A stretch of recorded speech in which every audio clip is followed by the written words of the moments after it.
네, 윤석열 대통령 운명의 날이 오늘 결정이 됐습니다. 두 분과 얘기 나눠보도록 하겠습니다. 장해찬 전 국민의힘 청년 최고위원, 김상일 정치평론가 두 분을 모셨습니다. 어서 오세요. 예. 안녕하십니까. 선고 기일이 나왔습니다. 4월 18일, 그러니까 두 재판관이 떠나는 그 날을 넘기진 않겠다. 이런 헌재의 의지가 반영됐다. 이렇게 볼 수 있겠죠? 당연한 수준이고요. 만약 문영배 재판관이나 이미선 재판관이 선고하지 않고 그냥 떠나게 된다면 극심한 사회적 혼란이 초래될 수밖에 없기 때문에 이번 주든 다음 주든 선고가 있을 것으로 많은 분들이 관측을 했습니다. 그리고 사실 4월까지 선고 기일이 연기될 거라고 예상한 정치권과 법조계 전문가들 2, 3주 전만 해도 제가 기억하는데 한 명도 없었어요. 그러니까 지금 뭔가 빠른 선고다라는 건 4월 11일 대비 4월 4일이 나왔다는 거지 전체적으로 이 탄핵 관련된 변론 종결 이후에 평의 기간을 고려해 보면 이례적으로 좀 늦은 선고다. 그 늦은 선고의 배경에는 역시나 보수 성향과 진보 성향 재판관들의 강력한 충돌이나 이견이 있었던 것 아니겠는가 하는 짐작을 정치권에서 하고 있는 상황이고요. 과연 판결을 언제 할지는 아직 알려지지 않았습니다. 이를테면 재판관들이 각각의 결과를 이미 내서 합의를 도출했는지 아니면 과거 박근혜 전 대통령 사례처럼 어느 정도 평의 관계는 끝났고 금요일 오전이기 때문에 목요일 오후나 아니면 금요일 이른 오전에 판결을 통해서 최종적으로 결과를 확정짓게 될지 등등은 조금 더 지켜봐야 하는데요. 여야 모두 각자의 입장대로 탄핵 인용이나 기각을 바라는 바는 다르겠지만 선고 기일이 일찍 지정된 것 그 자체에서는 환영을 표하고 있기 때문에 일단은 다행스러운 선고 기일 지정이라고 평가를 해야 될 것 같습니다. 날짜를 따져보니까 탄핵 소추 100열 하루 만에 선고 이제 하게 되는 건데요. 네. 그 정도 기간이면 뭐 최장 수기 기간이기도 하니까 네. 굉장히 오랜 기간을 고민했다. 이렇게 볼 수 있는 거죠. 그렇죠. 그리고 중간에 대통령 탄핵 심판 이외에 권한쟁의 심판과 탄핵 심판이 5개 이상이 있었습니다. 예. 그런 것들을 감안한다면 뭐 또 그렇게 오랜 시간 이것만 했다 이렇게 보기는 좀 어려운 것이고요. 헌법재판소가 최초에 대통령 탄핵을 가장 신속하고 최우선으로 처리하겠다라는 원칙을 세웠으나 중간에 40여 재판관 권한쟁의를 함으로써 스스로 좀 약간 권위와 신뢰를 좀 훼손한 부분이 있어서 그것들을 좀 만회하고 다독이는 차원에서 보수 진영에서 요구하는 권한쟁의와 탄핵 심판들을 진행했다고 보고요. 그것이 시간을 좀 지체시켰고 그다음에 굉장히 피청구인 측의 반발이 거셌다는 측면에서 그런 부분에 대한 또 고려 이런 부분도 상당히 많이 해줬습니다. 그래서 그런 것들이 판결문을 써나가는 데 있어서도 상당히 시간을 더 소요하게 만들었지 않았을까 이런 생각이 들고 그래서 이제 모든 것들이 정리된 상황 속에서 아스팔트의 열기도 어느 정도는 감안해 가면서 날짜를 잡은 것이 아닌가 생각이 듭니다. 4월 4일 금요일 오전 11시 모든 국민의 시선이 이제 헌재로 쏠리게 됩니다. 윤석열 대통령도 그날 나오겠죠? 글쎄요. 그 부분 윤석열 대통령 측 변호인단에서 아직까지 확정해서 이야기하고 있지는 않은데요. 변론에 나오는 것은 본인이 직접 이 계엄의 정당성이나 위법한 행위가 없었다는 것을 증언할 수 있기 때문에 실익이 있습니다만 선고에 나오는 것은 사실 실체적인 이득이 있지는 않아요. 그 결과가 인용이든 기각이든 결과를 지켜보고 국민적인 메시지를 내는 게 저는 조금 더 일반적인 방식이라 생각하기 때문에 이게 일종의 행정심판입니다만 꼭 피의자가 출석해야 되는 형사재판 제외하면 민사재판 같은 경우는 선고일에도 보통 당사자가 나가지는 않거든요. 나가서 만약 원치 않는 결과가 나오면 그 또한 상당히 곤혹스러운 일이 되고 지금 상황에서 선고 기일에 대통령이 출석하느냐 마느냐가 선고 결과에는 영향을 못 끼치는 상황 아니겠습니까?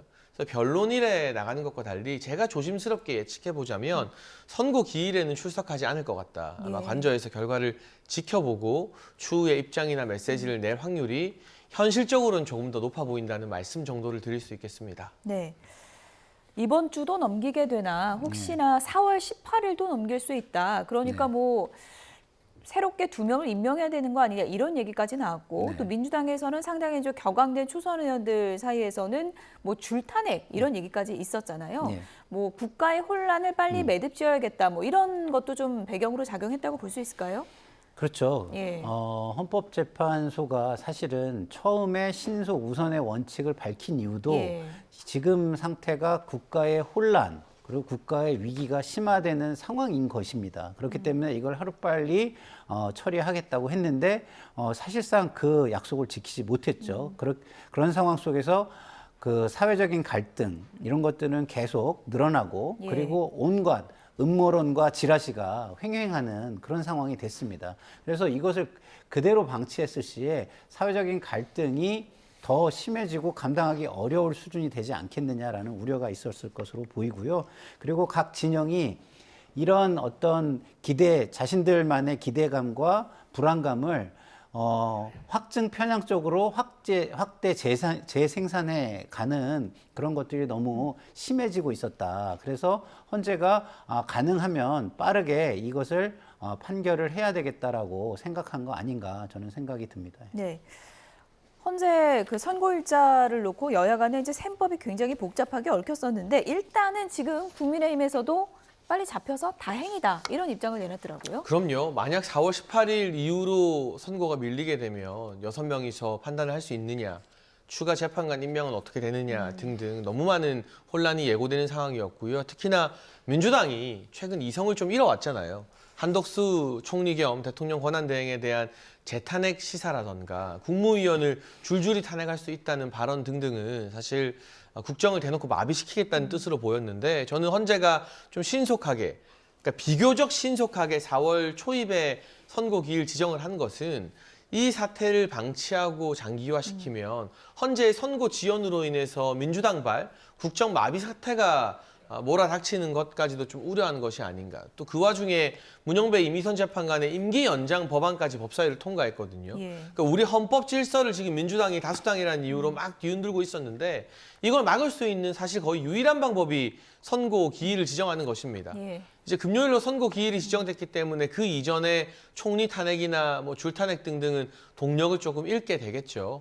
그런 부분까지도 고려했을 거라 보고 있고요. 적어도 금요일까지만이라도 그 결과가 어떻게 될지 모르겠지만 여야 양당이 각자의 지지자들을 좀 다독이고 진정시키면서 우리가 이제 헌재 판결이 나오니까 어떻게 승복할 것인가에 대한 고민을 하자는 메시지를 내야 합니다. 그런 측면에서 오늘 국민의힘에서는 지도부가 헌재 선고기일 지정을 환영하고 우리는 승복하겠다라고 밝힌 것은 저는 적절하다고 보고요. 예. 다만 민주당으로 이야기를 조금 옮겨가면 뭐 지도부 입장 아직 나오지 않았습니다만 전직 지도부였던 박홍근 전 원내대표 같은 경우에는 오늘 이런 말씀을 하셨더라고요. 마은혁 재판관 임명 안 된 상태에서 탄핵 기각되면 승복 못하겠다. 야당과 시민사회가 불복을 전제로 한 불복 선언을 먼저 해두자. 예. 이건 굉장히 위험하고 지지자들을 격동시키는 발언이거든요. 여야 모두 마음에 안 드는 결과가 나와도 우리는 승복해야 됩니다라는 메시지를 예. 좀 중량감 있는 정치인들과 지도부 차원에서 내주는 게 필요한 앞으로의 한 사나흘이 아닐까 싶습니다. 예. 뭐 박찬대 민주당 원내대표도 이제 입장을 냈는데 선고기일 지정이 이제 그나마 다행이고 파면 선고로 위기를 해소하기를 기대한다 이런 입장을 밝히기도 했습니다. 박찬대 원내대표가 오늘 아침까지도 마은혁 임명 안 하면 한덕수 대행에 대해서 탄핵을 또 시사하는 발언도 하기도 했는데 마은혁이 없어도 선고 결과 우리 차분하게 자신감 있게 기다릴 수 있다 뭐 이런 의미로도 해석할 수 있습니까? 그렇게 해석을 저는 하고 싶고요. 예. 기본적으로 우리 장해찬 최고가 잘 얘기를 해줬듯이 정치 지도자들은 예. 국민들의 삶을 흔들어서는 안 돼요. 그리고 제도와 법을 존중하는 모습을 항상 보이고 그 안에서 모든 것을 해결할 수 있다는 신뢰와 자신감을 국민에게 줘야 됩니다. 예. 그렇지 않으면 어떤 상황이 오겠습니까? 예를 들어서 인용 결정이 나왔는데 야당이 불복을 한다? 그럼 대통령은 자기 권한을 가지고 있는 거예요. 그럼 자기 권한을 가지고 있다는 거는 최고의 권력, 다시 말해서 군통수권, 그다음에 치안을 지휘할 수 있는 경찰, 공권력, 모든 걸 가지고 있는데 그 헌재 재판을 불복하겠다고 야당이 나오면 이런 것들을 마음껏 활용할 수 있게 해주는 오히려 빌미를 예. 대통령에게 제공하는 거 아니겠습니까? 그러면 그 정치 권력자들이야 그 속에서 또 자기가 빛날 수는 있겠지만 거리에 나와 있는 지지층은 어마어마한 피해를 보게 되고 그리고 상당히 위험한 상황까지도 치달을 수 있는 것입니다. 그래서 저는 오늘 뭐 박홍근 전 원내대표가 그런 얘기를 했다는 걸 처음 여기서 접했는데 그런 얘기는 절대 하시면 안 되고요. 그게 본인에게 오는 피해보다는 거리의 지지자들에게 갈 피해를 먼저 생각하셔야 된다 이런 생각이 들고 그리고 아까도 말씀드렸지만 권력은 집권 세력에게 훨씬 크게 있는 것이라는 걸 생각한다면 그런 얘기는 함부로 하면 안 된다. 그 야당으로서의 투쟁은 명분을 가지고 헌신적으로 하는 수밖에 없고 다음 선거에서 우리가 선택받을 수 있는 그런 모습으로 네. 투쟁을 해 나가는 것이 맞다 이런 말씀을 드리고 싶습니다. 네. 지금부터는 이제 추정인데 헌법재판관 8명 지금 내부에서 어떤 일이 있을까? 지금까지 최근에 가장 많이 거론됐던 거는 뭐 이른바 5대3 데드락 이런 얘기가 있었잖아요. 지금 선고 날짜를 잡았다는 거 어느 정도 뭐 의견의 일치를 봤다고 봐야 됩니까? 아니면 내분이 있는 대로 그냥 가자 뭐 이런 교통정리가 좀 됐다고 봐야 될까요? 전부 다 전망이고 추측일 예. 수밖에 없는데요. 글쎄요. 많은 정치 전문가들이 박근혜 전 대통령 탄핵 선고 때도 원래는 뭐 6대2였는데 설득해서 8대0이 됐다더라라는 이야기들이 후문으로는 막 전파되고 있잖아요. 근데 이번에 만약 일부 언론에서 보도하고 추측한 것처럼 5대3 데드락 상황이 맞았다면 네, 잠시만요. 지금 민주당에서 입장을 발표하고 있는 것 같습니다. 현장 연결해서 들어보죠. 기일을 4월 4일로 지정했습니다. 장장 4개월에 걸친 국민의 기다림에 마침내 헌법재판소가 응답했습니다. 헌법재판소가 내란 속의 윤석열 파면을 통해 민주공화국 대한민국의 국채와 국헌을 수호하는 단호한 의지를 보여줄 것이라 믿습니다. 헌법재판소는 주권자 국민의 의사를 무겁게 받들기를 바랍니다. 네, 이게 더불어민주당의 입장입니다. 그리고 관련해서 한 말씀을 더 드리면 이제 우리 의원들은 이제 오늘부터 국회 경내에서 비상 대기를 하면서 상황 대응을 하기로 했습니다. 또 한편으로는 지금 광장에서 진행되고 있는 비상행동은 비상행동대로 유지가 될 겁니다. 의원들은 국회에서 비상대기를 하면서 광장행동도 유기적으로 결합하는 이런 형태로 선거 기일까지 저희들은 행동을 할 것입니다. 네. 이게 이제 결정된 사항이고요. 혹시 뭐 질문 있으면 말씀하십시오. 예, 그렇습니다. 혹시 탄핵안 추진 관련해서는 좀 관련된 게 있을까요? 그 부분은 일단 최상목 탄핵안에 대해서는 본회의가 열리면 예정대로 보고가 될 것입니다. 보고가 될 것이고 한덕수 총리에 대해서는 우리가 뭐 중대 결심을 얘기했고 탄핵까지 거론하지는 않았기 때문에 그 부분에 대해서는 일단 오늘 기일을 좀 지켜보고 또 한편으로는 마은혁 재판관에 대한 임명이 윤석열 대통령에 대한 파면 선고 기일과 결합이 돼서 고민을 했던 것이라고 한다면 이미 그 사유는 해소가 된 거 아닙니까? 그렇기 때문에 마은혁 재판관에 대한 즉각 임명을 사실 주저할 이유는 없을 거라고 생각합니다. 그럼 여전히 마음고를 좀 임명하라고 추천하는 그건 당연한 일이죠. 예, 헌법재판소의 결정이기 때문에 당연히 그거는 한덕수 대행이 당연히 해야 할 헌법적 의무입니다. 그 여전히 유효합니다. 그러면 윤석열 대통령의 권론이 종결되었기 때문에 마은혁 후보자가 선거에 참여하려면 갱신 절차를 진행해야 되는데 선거기일이 잡혔기 때문에 갱신 절차는 전혀 의미가 없고요. 8인 체제로 선거를 한다라는 헌법재판소의 판단이 있는 겁니다. 그렇기 때문에 마은혁 재판관에 대한 임명은 대통령 선거와는 관계가 없게 돼버린 거죠. 혹시 선거에 참여하기 위해서 그거는 지금 중요한 논점이 아닙니다. 예. 상법 개정안을 지금 한국수 대행이 거부권 행사했잖아요. 제표를 언제 하실 계획이신지. 그거는 이제 의사일정을 확인하면서 진행을 해야 될 것 같고요. 상법 개정안에 대해서 그동안 정부 내부에서 법무부나 금감원 등 정부 내부에서 논의했던 것들을 뒤집고 그리고 헌법이 규정하고 있는 거부권 사유에도 해당되지 않는 무슨 국가 경제에 미치는 영향을 고려해서 한다는 판단인데 정말로 해괴한 논리를 가지고 거부권을 행사한 겁니다. 매우 유감이고 만약에 이런 식의 논리라면 이제 앞으로 그 어떤 법안도 어떤 이해관계 집단이 반대를 하잖아 하는 상황이 벌어진다. 그러면 거부권을 행사할 수 있는 명분과 논리가 만들어지게 됩니다. 이건 명백한 헌법 위반 사유라고 저희들은 보고 있습니다. 어떻게 국가 경제에 미치는 영향을 고려하여 거부권을 행사한다? 그런 논리는 있을 수가 없습니다. 실제로 국가 경제에 미치는 영향이 매우 긍정적일 것이라고 분석하는 전문가들도 많이 있고 또 실제로 저희들은 그게 맞다고 생각합니다.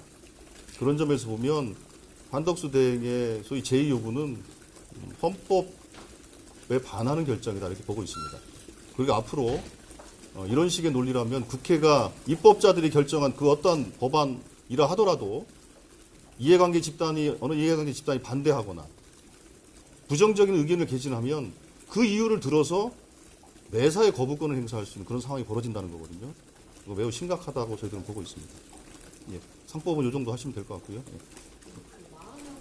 이 임명 상태에서 그 선고가 날 가능성이 커진 건데 커진 게 아니라 그렇게 결정이 된 겁니다. 예. 이런 상황이 약간 민주당 입장에서는 좀 헌재 선고를 받아들이는 데 영향이 있을지. 근데 그거는 헌법재판소가 8인 체제로 윤석열 대통령에 대한 선고를 하겠다라고 결정을 한 것이기 때문에 현재 그 결정 자체를 저희들은 받아들일 수밖에 없는 거 아니겠습니까? 네. 하여튼 이 정도 하시죠. 네. 탄핵 관에서는 보고 이후의 표결에 대해서는 선고 뒤까지 미룬다던가 고려한다던가 한다는 계획도 그거는 어쨌든 내일 아마 본회의가 지금 현재 2일, 3일 이틀 예정돼 있지 않습니까? 일단 내일 아마 보고가 될 것이고 명백한 헌법 위반이기 때문에 그래서 저희들은 탄핵안을 발의한 것이고 그 보고는 당연히 유효할 것이라고 보고 있고요. 그리고 어쨌든 그 진행되는 것은 본회의 진행과 이런 것들을 보면서 판단을 해야 될 것 같습니다. 한덕수 내 탄핵안도 발의를 해서 그걸 진행하실 건가요? 그건 일단 중단을 하는 건가요? 일단 저희들은 중대 결심을 얘기했지 탄핵안 발의를 구체적으로 얘기한 바는 없습니다. 그 중대 결심도 오늘 이제 발표를 하거나 할 계획은 미뤄진 거죠? 근데 이러저런 평가를 해봐야 되겠죠. 예. 이 정도 하시죠? 없습니다. 대표님 입장, 아마 지도부 입장은 또 내일 또 최고위 회의를 통해서 또 말씀하실 또 기회가 있으니까요. 그때 참고하시면 될 것 같습니다. 네. 고맙습니다. 수고하십시오. 네, 더불어민주당의 조승래 수석 대변인의 얘기를 현장 연결해서 들어봤습니다. 금요일에 파면이라는 단호한 의지를 보여줄 것이라고 믿는다. 이런 민주당의 입장을 밝혔습니다. 기자들이 이제 마은혁 재판관 임명 관련해서 이제 질문을 많이 했는데 결론은 헌재에서 이제 8인 체제로 선고한다는 거니까 우리가 받아들일 수밖에 없다. 이런 입장이네요. 그렇죠. 예. 헌재에서 8인으로 선고한 전례가 없는 것도 아니고요. 박근혜 전 대통령 탄핵 심판 선고도 8인 체제로 이루어졌었기 때문에 뭐 이걸 가지고 8인인데 예를 들면 5대3이 나왔다. 뭐 가정입니다만. 예. 그걸 민주당이 이건 마은혁 없어서 뭐 탄핵 기각된 거다고 말하는 건 명분이 없어요. 예. 어쨌거나 8인 체제로도 선고가 가능하다는 전례가 있고 6인 이상의 동의가 있어야만 탄핵이 결정되는 것이기 때문에 그 부분은 국민의힘이든 민주당이든 수용할 수밖에 없고요. 다만 제가 한 가지 말씀드리고 싶은 건 뭐 오늘 여러 입장들이 나왔지만 그동안 국민의힘 지도부는 일관되게 헌재 결정에는 승복하겠다. 예. 탄핵 기각을 바라지만 헌재 결정에 승복하고 물리적 충돌을 야기할 수 있는 단어들을 좀 자제해온 반면 최근에 민주당 지도부와 이재명 대표는 발언 수위가 많이 높아진 바 있죠. 유혈 사태라는 단어도 예. 공식 발언에서 나왔고 뭐 내전이 예상된다 등등 본인들이 원치 않는 탄핵 기각 각하라는 결정이 나왔을 때 어떤 물리적 충돌이 일어날 것처럼 국민들을 선동하고 있지 않습니까? 예. 아무리 야당이라서 조금 더 강한 언어로 싸울 수는 있다 하더라도 이런 유혈 사태나 내전 같은 언어 등은 정치인의 입에서 나오기에는 굉장히 좀 무서운 단어가 아니겠나. 앞으로 남은 시간이 이제 사흘 정도입니다. 양당의 지도부와 주요 정치인들이 저는 국민들을 다독이는 데 집중해야 될 시간이라고 다시 한번 말씀드리고 싶습니다. 어쨌든 오늘 헌재가 이제 선고기일을 잡은 것에 대해서는 여야 모두 다행이다. 그리고 이제 네. 차분한 반응을 이제 보이고 있는 그런 상황인데 민주당에서는 이제 대다수 의원들이 네. 7대1 혹은 뭐 8대0을 기대한다. 그렇게 나올 것이다라고 이제 믿고 있는데 네. 또 한편에서는 네. 만약에 결론이 정말 5대3으로 나올 경우에 네. 민주당이 뭐 8인 체제 수용할 수밖에 없다고 오늘 발표는 했지만 네. 민주당이 그것을 받아들일 것인가 네. 뭐 그런 또 논란도 있는 것 같습니다. 아니, 받아들여야죠. 예. 받아들이지 않을 방법이 없잖아요. 받아들이지 않는 방법은 물리적인 대응인데 그렇지 않습니까? 다른 뭐 제도적인 대응이라는 건 없잖아요. 그러면은 물리적인 대응인데 그 물리적인 대응에 대해서 아까 제가 말씀드렸듯이 대통령이 복귀한다면 예. 모든 공권력은 대통령 손에 있는 거예요. 근데 그 공권력을 마음대로 쓸 수 있는 빌미를 제공해서는 안 되는 것이죠.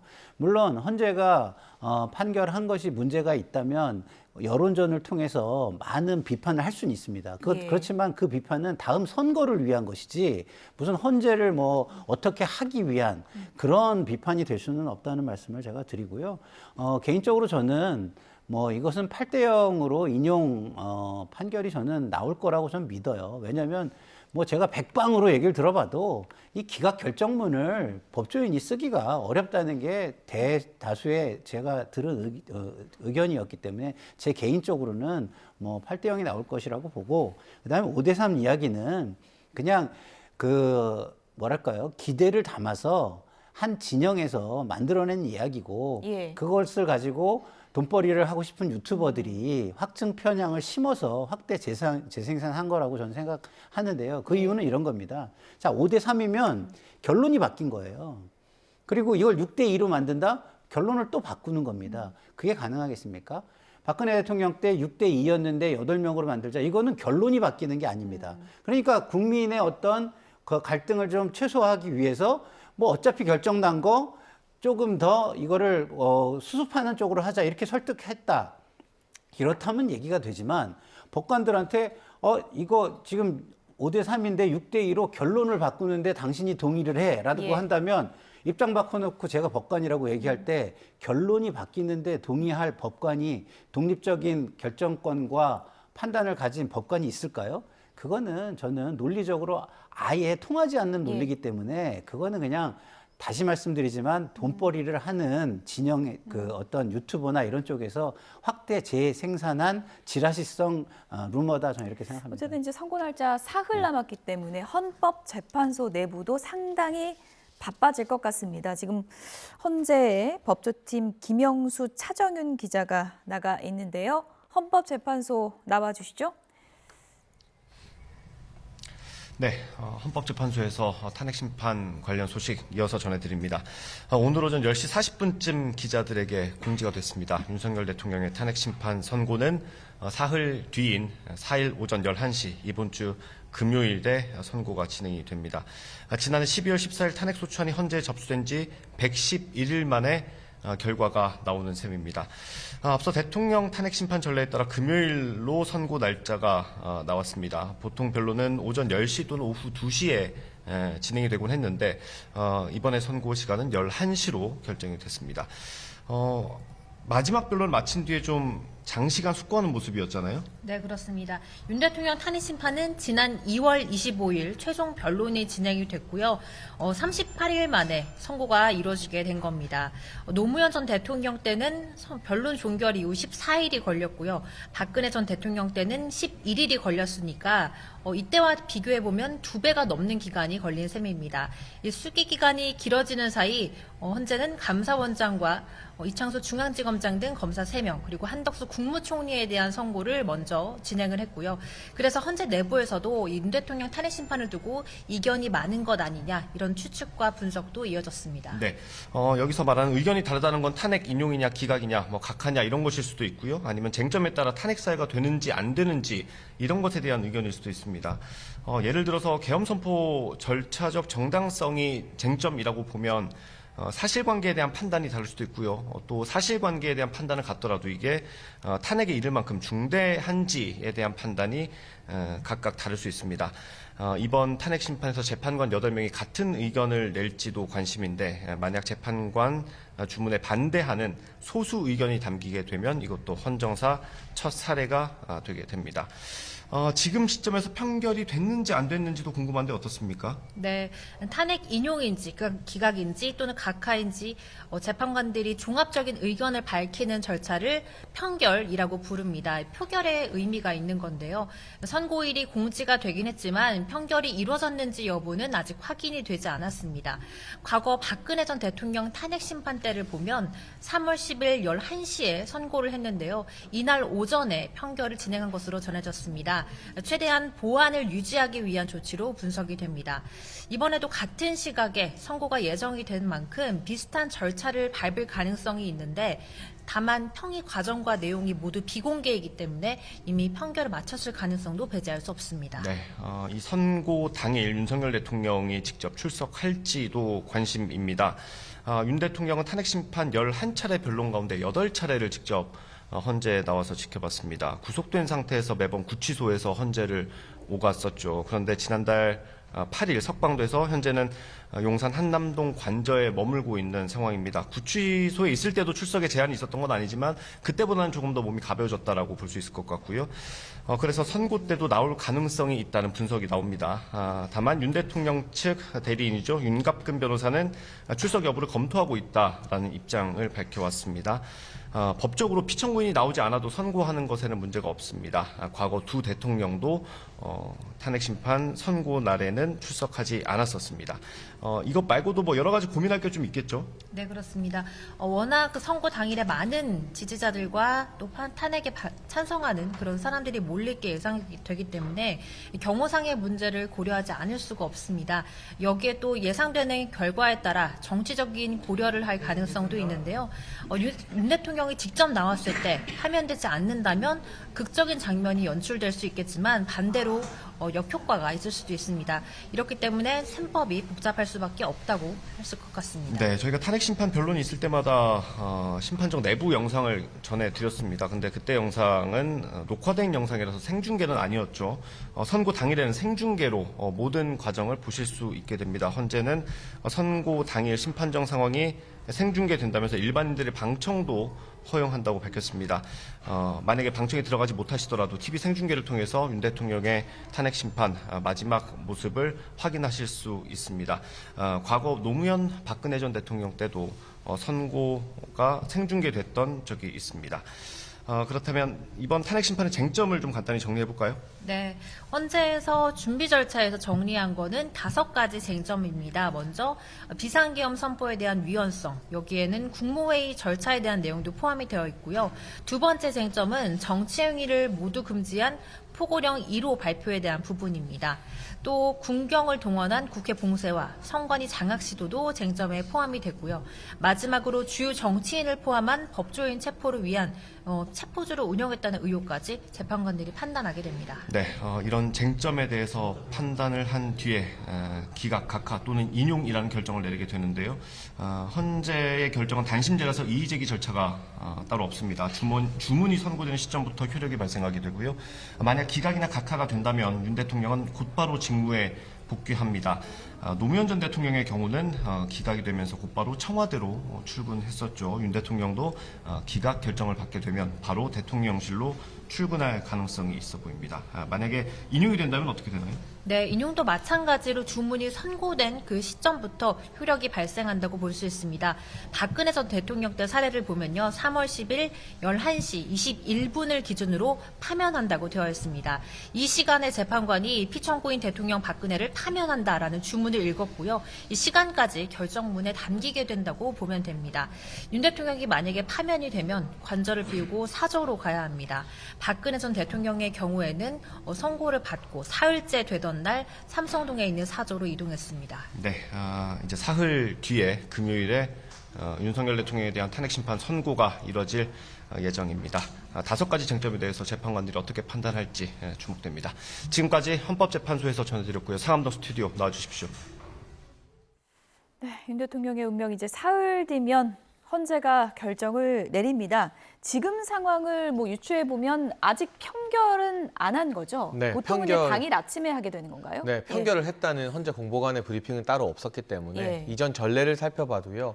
오전 11시에 선고가 시작된다고 할 때 보통은 그 헌법재판소 TF에서 기각, 각하, 인용 각각을 염두에 둔 예상 시나리오, 예상 주문들을 거의 다 써놓고 준비한다고 알고 있습니다. 예. 그리고 당일 이른 오전 즈음에 혹은 전날 늦은 오후 시간대쯤에 편결이 이뤄질 가능성이 있다고 봐야 될 것 같고요. 다만 재판관들이 평의를 하는 과정에서 쟁점마다 서로의 의견을 확인할 수 있잖아요. 이를테면 뭐 포고령 1호가 어느 정도 중대한 위헌 위법인지 아닌지, 그리고 여러 증인들의 진술이 엇갈렸지만 정치인 체포에 대해서 이 재판관들이 각각 어떻게 생각하는지를 들으면 굳이 편결 절차 가지 않아도 내부에서 저 사람은 인용하겠구나, 저 사람은 기각하겠구나라는 서로 사이의 어떤 그런 감 정도는 잡게 된다고 하는 게 헌법재판소 출신 법조인들이 알려주는 내용이기 때문에 아마 내부적으로 편결은 안 해도 지금 이게 인용 분위기인지 아니면은 3명 이상이 반대해서 기각되는 분위기인지 정도는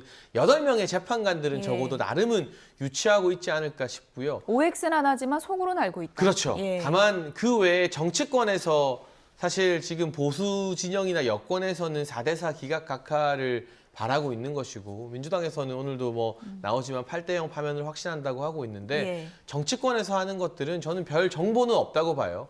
정보가 있으면 어느 한쪽이라도 여유로워야 되는데 민주당의 지난 2주간의 행보는 사실 너무나 조급해 보였고 다급해 보였고 예. 국민의힘도 뭐 딱히 정보가 있는 것처럼 보이지는 않거든요. 그런 차원에서 뭐 마지막까지 베일에 쌓여 있지 않을까 싶습니다. 네.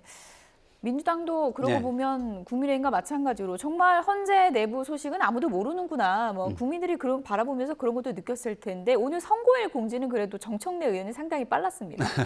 그거는 이제 헌재가 청구인 측과 피청구인 측에 먼저 통지를 해준 후에 공지를 하게 돼 있기 예. 때문에 그런 건데요.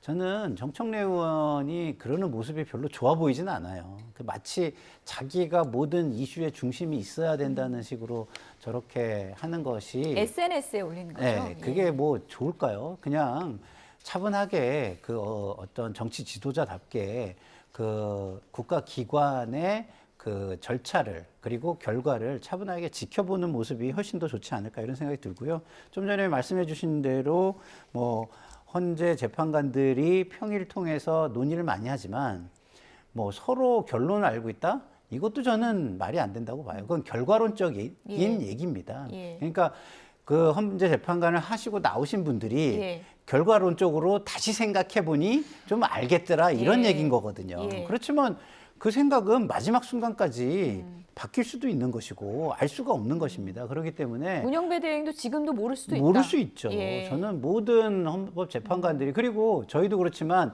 아주 중요한 거가 이게 새 나가서 나한테 문제가 될 만한 일이 되는 거라면 절대 마지막까지 그거를 드러내고 싶지 않습니다. 그래서 철저하게 그거를 숨길 수 있는 정도의 어떤 연기력은 모두가 갖추고 있다. 저는 이렇게 생각하기 때문에 예. 그건 알 수 없는 얘기고요.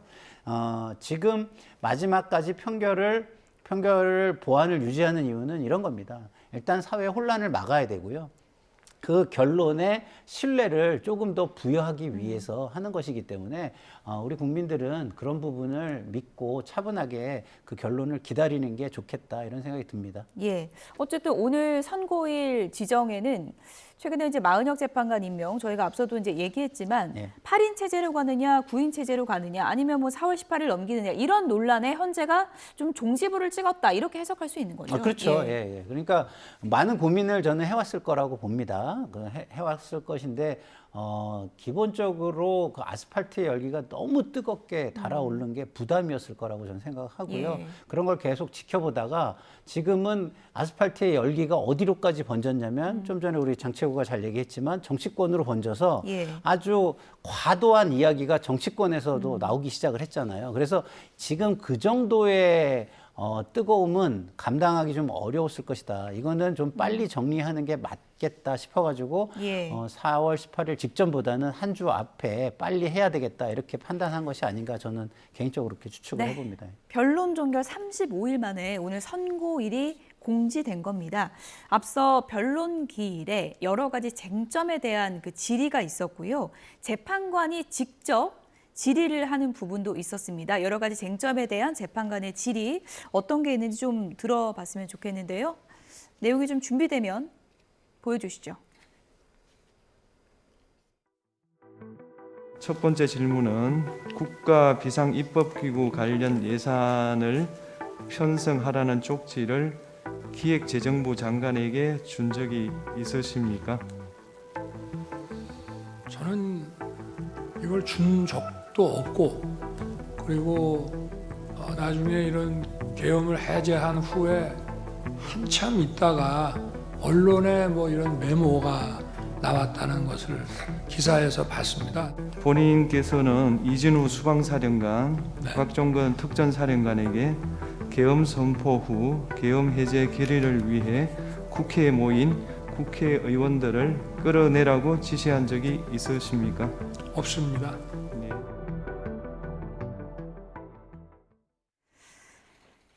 네, 윤석열 대통령 탄핵 심판 쟁점을 다시 한번 좀 짚어보겠습니다. 문영배 권한대행이 이제 직접 질문한 부분에 이제 그 핵심 쟁점이라고 할 수 있죠. 국회의원 끌어내라고 지시한 적이 있냐? 윤석열 대통령에게 직접 물어봤고 아닙니다라고 답변을 했습니다. 네. 이 부분이 어떻게 좀 논의가 됐을 거라고 보세요? 그러니까 전 저게 굉장히 중요한 예. 키포인트라고 봐요. 다른 사안도 있지만 우리가 한덕수 총리 탄핵 선고나 다른 국무위원들 탄핵 선고를 보면 단 한 점의 위헌 위법도 없어야만 탄핵이 기각되는 건 아니에요. 그게 파면할 정도의 중대한 위법 행위가 있을 때만 탄핵 인용 선고를 내리는 경향을 확인할 수 있거든요. 그 점에서 볼 때 정치인이나 국회의원에 대한 체포 지시가 있었다는 게 헌재에서 확인된다. 이런 판결을 내리면 당연히 탄핵 인용 판결이 다수가 되겠죠. 다만 이 부분은 여러 사람들의 진술이 엇갈렸습니다.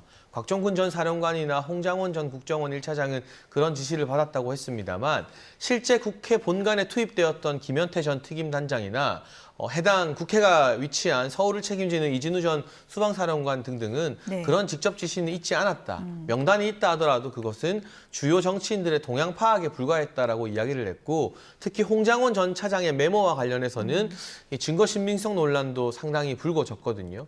그리고 곽종근 전 사령관 같은 경우는 민주당이 붙여준 변호사들에게 회유된 것 아니냐는 논란도 있었고요. 이런 저간의 사정을 고려해 볼 때 형사재판이라면 이렇게 엇갈리고 물증이 없고 한쪽이 내세운 증거들이 조금 희박하거나 애매할 때 100% 유죄라고 판단할 수 있겠는가. 우리가 보통 피고인의 이익에 맞게 판단하는 것을 헌법의 대원칙으로 두고 있는데 그렇다면 헌재에서도 마찬가지로 대통령 주장과 일부 이제 사령관 국정원 차장의 주장이 엇갈릴 때 명백한 증거가 있는 게 아니고 관련자들이 모두 일치된 진술을 하는 게 아니라 서로 상반된 진술을 하고 있다면 보수 성향 재판관들은 피고인의 이익에 맞게 이걸 유죄나 체포 지시가 있었다고 단정하긴 어렵다라고 판단하지 않을까요?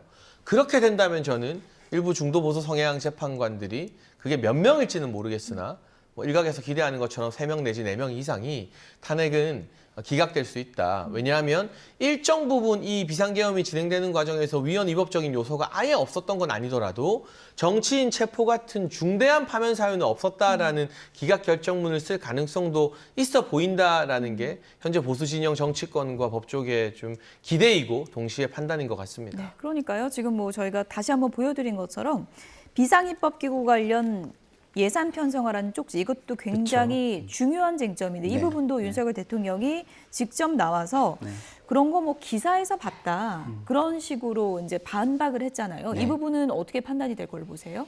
근데 뭐 그 부분에 대해서 뭐 최상목 그 부총리는 명확하게 이야기를 했고요. 그런 것들이 진술서가 전부 다 헌재에 또 뭐 사본이 등기 사본이 뭐 다 송달이 돼가지고 증거로서 다 읽혀졌고요. 그렇기 때문에 저는 대통령의 말보다는 증인의 진술과 그 다음에 정황 판단이 굉장히 주요했을 것이다. 그렇기 때문에 그 부분에 대해서는 불법 위헌이라고 헌재 재판관들이 판단할 수밖에 없었을 것이다라고 생각하고요.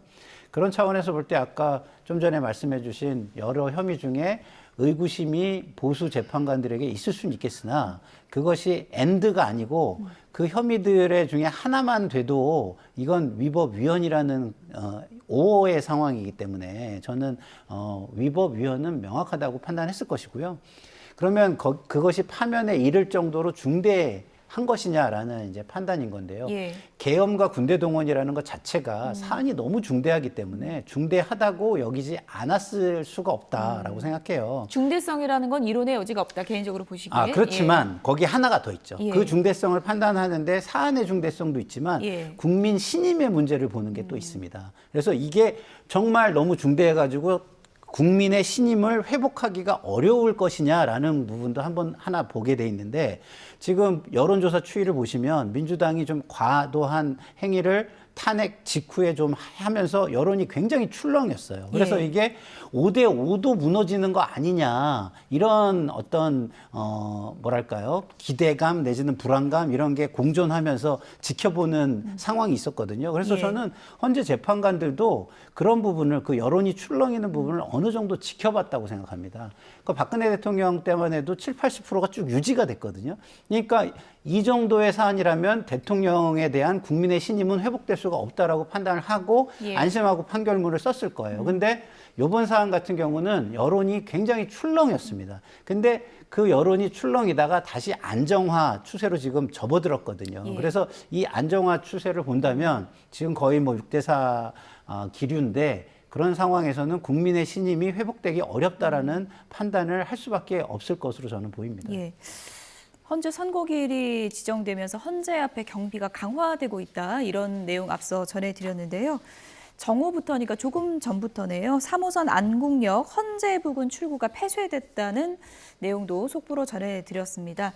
지금 12시 40분이니까요. 한 40분 전부터 3호선 안국역 헌재 부근 출구가 폐쇄됐다는 소식이 지금 막 들어왔습니다. 변론기일에 있었던 쟁점과 관련한 헌법재판관들의 질의 내용 저희가 전해드리고 있는데요. 이번엔 또 어떤 쟁점에 대한 질의가 있었는지 들어보도록 하겠습니다. 방첩사령관이 정보 같은 거는 굉장히 민감하게 보존을 하는 사람이 그렇게 쉽게 얘기를 했을까라는 생각이 들어서 이런 명단에 대한 위치 추적을 좀 도와주시오. 이렇게만 하면 되지 굳이 축차 검거 후에 방첩사 구금시설에 감금해서 조사할 거라는 얘기라든지 이런 얘기를 굳이 왜 할까요? 네, 정영식 재판관도 이런 질의를 직접 했습니다. 재판관이 직접 이렇게 질의를 할 때는 이제 핵심 쟁점이고 이 부분은 꼭 물어봐야 되겠다라고 싶을 때 했던 질문들인데 이 부분은 이제 정치인 체포 지시 관련한 질문 같거든요. 어떻게 네. 보셨습니까? 제가 처음 말씀드린 예. 것처럼 정치인 체포 지시가 있었다고 주장하는 홍장원 전 차장과 곽종근 전 사령관의 진술이 뭐 장외 무대에서도 마찬가지이지만 헌재에 나와서 증인 신문을 할 때 상당 부분 말이 바뀌거나 흔들린 정황 등이 다수 발견되었거든요. 뭐 보시는 것처럼 정영식 재판관이나 일부 재판관이 그 부분을 날카롭게 파고들었을 때 홍장원 전 차장 같은 경우는 본인이 기억 정확하지 않다라고 하면서 사과 비슷하게 하는 그런 모습도 노출이 되었고요. 예. 근데 지금 명백한 물증이란 게 없잖아요. 여기서 명백한 물증은 대통령의 육성이 담긴 지시, 녹취나 이런 것들이 없는 상황에서 진술에 의존할 때는 이 진술 신빙성을 위해서는 일관된 답변을 증인이 계속 유지하는 게 형사재판에서 가장 중요한데 예. 그 차원에서 모르겠습니다. 그냥 뭐 체포 지시가 있고 없고를 떠나서 군대가 동원된 것 자체가 너무 중대한 파면 사유다라고 주장하시는 분들도 있겠습니다만 보수 진영이나 또 다른 부분에서 봤을 때는 정말 체포 지시가 있었느냐 없었느냐가 핵심 쟁점일 때는 이것을 단정해서 파면 사유로 삼기는 좀 어렵지 않겠는가. 그런 부분에 일부 재판관들이 방금 나온 정영식 재판관을 비롯한 보수 성향의 재판관들이 일부 증인들의 진술에 상당한 의구심을 가지고 있는 게 재판 과정에서도 노출이 되었기 때문에 이게 아마 헌재 재판관 사이의 평의 과정이나 결정문을 쓰는 부분에 있어서 제일 치열하게 토론이 되는 주제가 아니었을까 싶고 그런 부분이 만약 8대0 만장일치가 아니라 5대3이나 4대4로 가서 기각이 된다면 그 부분이 역시나 핵심 사유가 되지 않을까 조심스럽게 전망해 볼 수 있는 상황 같습니다. 이제 사흘 뒤면 이 논란의 그 판단을 확인해 볼 수 있는 건데 홍장원 메모를 포함해서 확실한 물증이 있느냐 이 논란, 그리고 공수처의 수사권 논란, 이런 부분에 대한 판단이 어떻게 나올지 지켜보는 게 핵심이겠죠. 그렇죠. 예. 근데 아까도 제가 말씀드렸지만 그런 것들에 대해서 하나하나 뭐랄까 예단을 가지고 보는 그런 거는 저는 안 맞다고 봐요. 예. 결국에는 법과 헌법에 맞춰 가지고 보는 것이죠. 예. 그런 것들은 왜 확인을 했느냐? 본인이 이거를 판결문을 쓰기 위해서 본인이 어떤 결론이 위법이라고 결론을 내렸더라도 그런 부분이 확인이 돼야 판결문을 쓸 수 있는 거 아닙니까? 그래서 저는 그런 차원에서 확인한 것이다라고 생각하고 예. 좀 아까 정영식 재판관의 말씀을 들어봐도 자기 생각이잖아요. 이렇게 할 것 같은데 굳이 왜 그렇게 했을까요? 그거를 누가 압니까? 그거는 가해자 중심으로 보느냐 피해자 중심으로 보느냐에 따라 전혀 다른 이야기가 돼요. 예를 들어서 살인미수에서도 가해자 중심으로 보면 나는 칼을 들었을 뿐이지 찌를 마음이 없었어 이럴 수 있지만 피해자 중심으로 보면 그게 어느 정도까지의 위협으로 다가왔는지 이런 거를 중심으로 볼 수도 있는 겁니다. 그렇기 때문에 저런 질문은 본인의 의구심을 좀 해소하기 위한, 그리고 판결문을 쓰기 위한 저는 질문이었다고 보고, 그 외에 그 눈에 보였던, 그리고 정황상 부하 직원들한테 하달됐고 부하 직원들이 움직였던 이런 정황에 의해서 저는 훨씬 더 그 객관적인 판단이 이루어졌을 거라고 보고 있습니다. 네. 어쨌든 윤석열 대통령이 8차례나 직접 변론길에 출석을 해서 본인의 입장을 밝혔었고, 이번 사태와 관련해서 호수의 달그림자 같다 이런 표현을 하기도 했는데요. 당시의 발언 다시 한번 좀 들어보겠습니다. 정치인들을 체포했다든지 또 누구를 끌어냈다든지 어떤 그런 비위 내지는 이런 어떤 일들이 실제 발생을 했고, 또는 현실적으로 발생할 그 일을 할 만한 가능성이 굉장히 높을 때 이것이 어떤 경위로 이렇게 된 건지, 누가 지시를 했고, 이렇게 보통 수사나 재판에서 얘기가 되는데, 이번 그 사건을 보면은 실제 아무런 일도 일어나지 않았는데 지시를 했니, 지시를 받았니, 이런 얘기들이 마치 어떤 호수 위에 떠 있는 달그림자 같은 거를 쫓아가는 그런 느낌을 좀 많이 받았고요.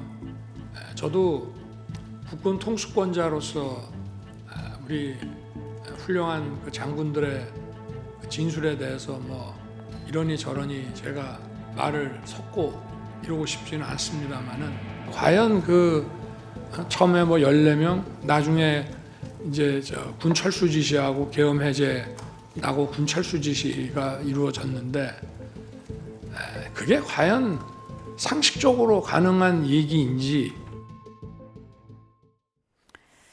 네, 윤석열 대통령 호수위 달그림자라는 표현을 썼습니다. 본인은 이제 여러 가지 언론에 보도되고 밝혀진 내용들이 좀 억울하다라는 점을 변론길에 직접 나와서 좀 많이 항변을 했는데, 이 부분이 어느 정도 좀 반영될 거라고 보십니까? 저는 윤석열 예. 대통령이 헌재 변론에 직접 참석한 게 탄핵 결정도 결정이고요. 예. 이 여론전이 이만큼 끌어오는 데 있어서는 상당 부분 역할을 했다고 봅니다. 박근혜 전 대통령 때는 사실 박 전 대통령이 탄핵 심판 자체에 직접 대응하는 것을 포기함으로써 예. 구심점 자체가 사라졌거든요. 여러 차이가 있습니다만 그게 그 당시 보수 진영의 지지율이 무너지면서 8대0 판결이 나오는데 어느 정도 영향을 끼쳤다고 본다면, 이번에는 초기에 굉장히 살벌한 뉴스나 기사들이 많이 쏟아졌어요. 그런데 그중에 상당 부분 가짜뉴스나 사실이 아닌 걸로 드러난 기사들도 많고, 헌재에 직접 출석한 증인들이, 주요 군사령관들이 검찰 조서발로 공개된 언론 기사들 사실과 다르다라고 항변하기도 했거든요. 대통령이 직접 나와서 대응을 했기 때문에 그런 여론전이나 팩트체크가 가능했다는 점을 돌아본다면, 예. 사실은 비상계엄 직후, 탄핵 가결 직후에는 국민의힘 지지율 과거처럼 한 자릿수로 무너지는 거 아니냐는 전망이 우세했는데, 정당 지지율이 아직까지 거의 복수의 여론조사에서 오차범위 내로 예. 붙어 있지 않습니까? 주마다 조금씩 달라진다 하더라도. 그런 점을 고려해 본다면 이게 탄핵 심판에도 영향을 끼치고 여론을 모아서 보수 진영의 구심점 역할을 하는데도 윤석열 대통령의 직접 출석과 이런 사실과 다른 부분을 항변하는 것은 역할을 했다라고 평가를 하는 게 객관적인 평가인 것 같습니다. 네, 평론가님 끝으로요. 네. 지금 뭐 긴 시간 동안 탄핵도 탄핵 심판 전국 속에서 광장이 이제 갈라져 있었는데 네. 사흘 결과지를 이제 받아든 이후에 우리 정치 문화 또 사회가 좀 성숙하는 방향으로 가야 하잖아요. 그렇죠. 정치권에서 어떤 태도를 좀 보여야 된다고 보십니까? 정치권에서 당연히 제도와 어떤 법을 존중하는 모습을 보여야 하는 것이죠. 근데 대통령부터 지금 좀 아까 말씀하시는 걸 들어보셨지만 하나도 인정을 하지 않으시는 모습이에요. 보세요. 어떤 일이 벌어지지 않았다. 그게 상식적으로 가능하냐 이렇게 말씀하시잖아요. 그러면 그 가능성을 놓고 본다면 계엄 선포를 할 가능성이 훨씬 낮지 않았나요? 그럼 그렇게 가능성이 없는 계엄 선포를 하신 분이 어떤 일은 안 하셨을 거다, 가능성이 없을 거다라고 국민이 판단할 수 있을까요? 저는 그렇게 판단하기 어렵다. 근데 본인이 저렇게 자기 주장으로 강하게 그 일반적인 국민들의 판단을 무시하고 그다음에 지지층을 향해서 저런 이야기를 함으로써 갈등을 격화시키고 그 지지층을 선동하고 그래서 정당 지지율이 좀 좋아졌다? 저는 저게 대통령이 저렇게 갈등을 격화시켰기 때문에 좋아진 측면은 민주당이 대응을 잘못했기 때문에 그런 측면이 크지 대통령이 저렇게 말도 안 되는 억지 주장을 하는 것 때문에 꼭 정당 지지율이 좋아졌다 이렇게 생각하지 않습니다. 예. 어쨌든 이제 금요일 오전 11시로 시간은 정해졌습니다. 이제는 차분한 기다림이 필요한 시간인 것 같습니다. 지금까지 장해찬 전 국민의힘 청년 최고위원, 김상일 정치평론가 두 분이었습니다. 고맙습니다.